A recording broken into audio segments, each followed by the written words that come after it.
Bonjour, je suis Guy Roulier, ostéopathe, posturologue, naturopathe et conseiller en santé durable. J'ai choisi de vous parler aujourd'hui d'un problème peu connu, mais pourtant très courant, insidieux et handicapant, et capable d'engendrer de nombreux troubles de la santé résistants aux traitements classiques. Il s'agit du bruxisme ou syndrome des dents serrées, ou encore du grincement de dents. Il est utile de rappeler que la pression ambiante, psychologique, physique, environnementale, dans laquelle nous baignons en permanence, associée à nos problèmes personnels, actuels ou anciens, engendre inéluctablement, à plus ou moins long terme, de façon plus ou moins grave, des troubles et maladies que l'on appelle les maladies du stress. Parmi ces nombreux troubles que j'explique et détaille dans mon livre « L'inflammation silencieuse » et dans mes formations, figure le bruxisme qui crée ou aggrave d'autres problèmes sur le plan local ou général. Je vais vous les citer. Sur le plan local, usure prématurée des dents, douleur des muscles de la mâchoire, masséter ptérygoïdien temporal, usure de l'articulation temporomandibulaire, maux de tête, acouphènes d'origine mécanique, douleur des muscles, bien sûr du cou, je viens déjà de le dire, des épaules, névralgie brachiale, troubles posturaux pouvant se répercuter jusqu'aux pieds, créant des douleurs lombaires et même des sciatiques, par exemple. Sur le plan général, le bruxisme peut constituer la cause principale de troubles du sommeil et de la fatigue chronique. Ce qu'il faut savoir, le bruxisme est un phénomène automatique dont nous n'avons pas conscience. Il peut se produire le jour et ou la nuit. Nous avons tous constaté qu'un stress important, une forte contrariété, nous amène à serrer les dents et les poings sous l'effet de l'augmentation brutale du tonus du système nerveux sympathique et de ses effets sur les muscles en général. Je voudrais par cette vidéo vous faire prendre conscience de l'importance d'apprendre à maîtriser cette manifestation physique du stress qui a de multiples effets négatifs sur votre santé. Tout d'abord, il faut savoir quel est votre type de bruxisme.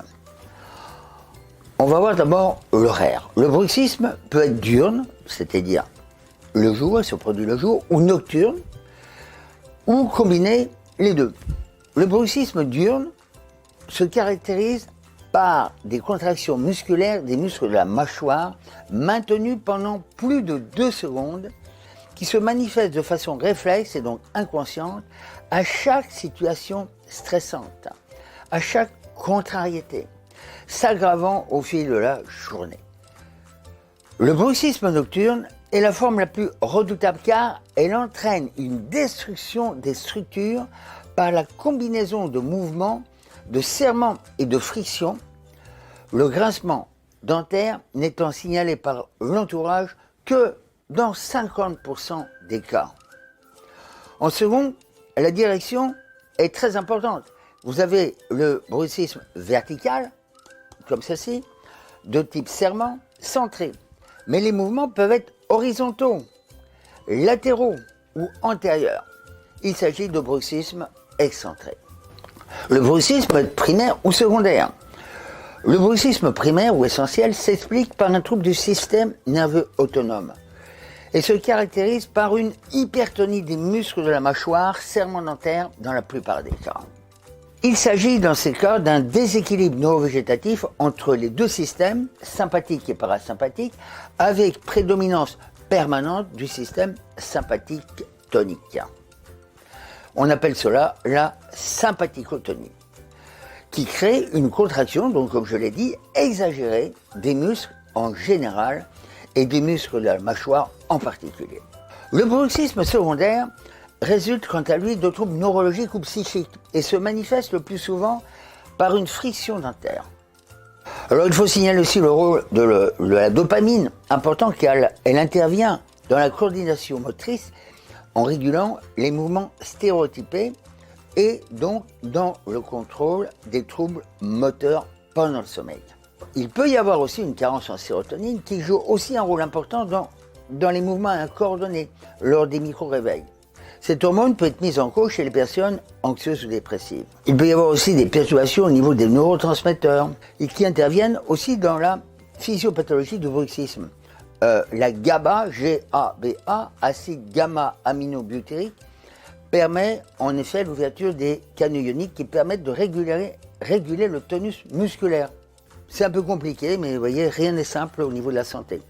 À ces problèmes d'origine biochimique s'ajoutent les problèmes mécaniques locaux, tels que les troubles de l'articulation temporomandibulaire, qu'on appelle l'ATM, les malocclusions, mauvaise occlusion dentaire, la perte des dents et l'existence de champs perturbateurs, c'est-à-dire de foyers inflammatoires qui créent une hypertonie chronique des muscles de la mâchoire.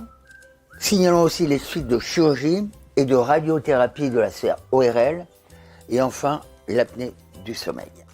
Concernant le bruxisme diurne, il est dû à une activité de contraction anormale des muscles de la mâchoire et de serrement dentaire en dehors des repas, qui en principe est le seul moment où ces muscles devraient être sollicités. Le bruxisme diurne, le jour donc, peut être responsable de douleurs articulaires et musculaires, bien sûr, on l'a déjà dit, au niveau des mâchoires, des tempes, des vertèbres cervicales, des épaules, des bras, mais également de l'ensemble de la colonne vertébrale, parce qu'ils font partie des chaînes musculaires, sans oublier les acouphènes d'origine mécanique. L'anxiété, une mauvaise gestion du stress et les fluctuations de l'état émotionnel aggravent ou entretiennent le bruxisme diurne.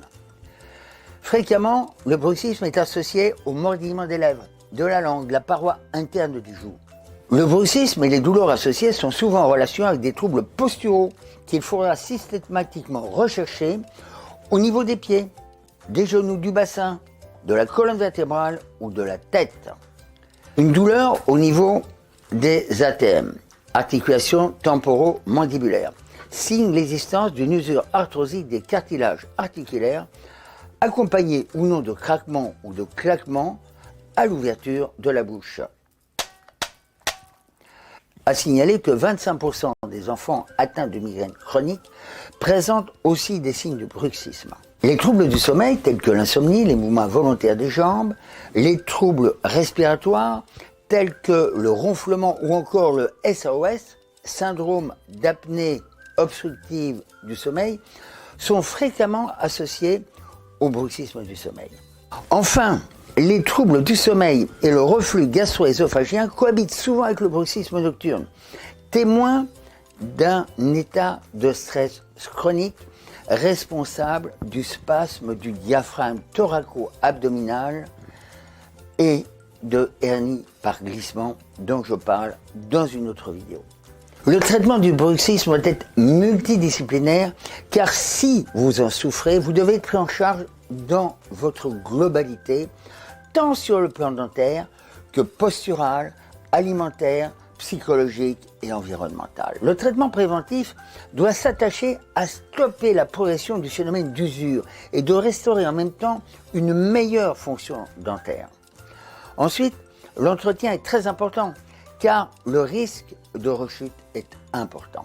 Ce traitement devra donc être non nocif, naturel, non invasif et réversible. Il devra associer un traitement physique qui sera déterminé après avoir fait un bilan dentaire et ostéopostural complet.